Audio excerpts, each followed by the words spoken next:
Create formulas in Excel and use built-in functions to perform calculations and solve problems.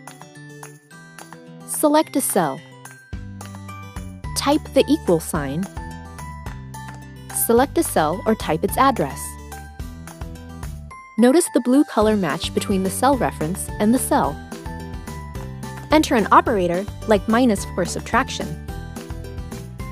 Add another cell.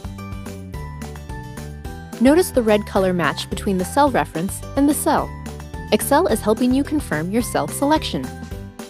Press Enter and the result appears. You can see your formula in the formula bar. Also, functions help you save time when creating formulas. Select a cell.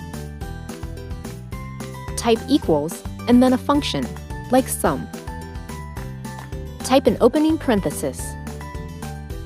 Select a range of cells.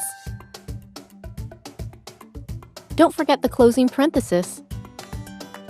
Press Enter to get your result. Need more help with formulas? Select File, New, and choose the Formula Tutorial template. Nice!